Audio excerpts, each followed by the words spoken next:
नमः शिवाय। श्री शिवाय नमस्तुभ्यम। मैं मीनू शर्मा आप सभी का आपके अपने YouTube चैनल की कथा टीवी पर स्वागत करती हूँ। तो चलिए सुनाते हैं आपको शुक्र प्रदोष व्रत कथा। तो बोलिए हर हर महादेव। एक समय एक नगर में 3 मित्र रहते थे। उनमें से एक राजकुमार था, एक ब्राह्मण का पुत्र था और तीसरा धनिक का पुत्र था। राजकुमार और ब्राह्मण कुमार तो विवाहित थे, वहीं धनिक के पुत्र का विवाह तो हो गया था, लेकिन उसका गौना नहीं हुआ था। एक दिन तीनों मित्र स्त्रियों पर चर्चा कर रहे थे। ब्राह्मण कुमार ने स्त्रियों की प्रशंसा करते हुए कहा कि नारीहीन घर भूतों का डेरा होता है। और जब धनिक पुत्र ने यह सुना तो तुरंत ही अपनी पत्नी को लाने का निश्चय कर लिया। तब उसके माता पिता ने उसे बहुत समझाया कि अभी शुक्रदेव डूबे हुए हैं, ऐसे में बहू बेटियों को विदा करना शुभ नहीं माना जाता। लेकिन न उसने अपने माता पिता की बात मानी और अपने ससुराल अपनी पत्नी को लेने चला गया।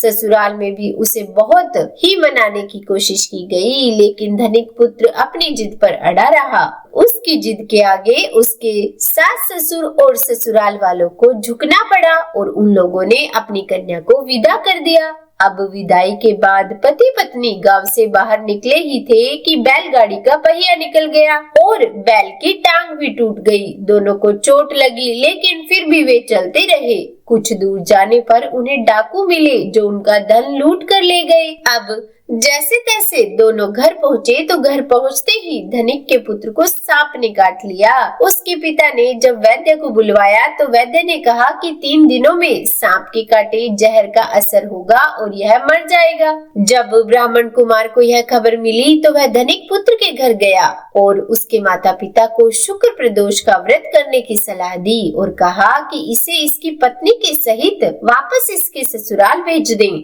धनिक ने ब्राह्मण कुमार की बात मान ली और अपने पुत्र को उसकी पत्नी के साथ वापस उसके ससुराल पहुंचा दिया। और फिर धनिक ने अपनी पत्नी के साथ शुक्र प्रदोष व्रत किया और भोलेनाथ से अपने पुत्र की लंबी आयु की कामना करी।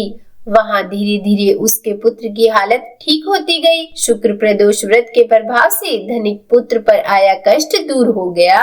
तो बोलिए हर हर महादेव। हे भोलेनाथ, अगर इस कथा को कहने, सुनने या सुनाने में हमसे कोई गलती हो गई हो तो हमें क्षमा करना। देखिए, शुक्रवार को किया जाने वाला शुक्र प्रदोष व्रत सुख समृद्धि और सौभाग्य का वरदान देने वाला है। और शुक्र प्रदोष के दिन सफेद या गुलाबी रंग के कपड़े पहनने चाहिए और भगवान सूर्य देव को दूध मिश्रित जल में शक्कर डालकर अर्घ्य देना चाहिए। तो उम्मीद करती हूँ वीडियो आपको पसंद आई होगी, कथा अच्छी लगी होगी और इसीलिए वीडियो को लाइक कीजिएगा और शेयर भी कीजिएगा। और चैनल पर नए हैं, सब्सक्राइब नहीं किया है तो सब्सक्राइब भी कर ही दीजिएगा और कमेंट बॉक्स में ओम नमः शिवाय लिखना बिल्कुल भी मत भूलिएगा। तो बोलिए ओम नमः शिवाय।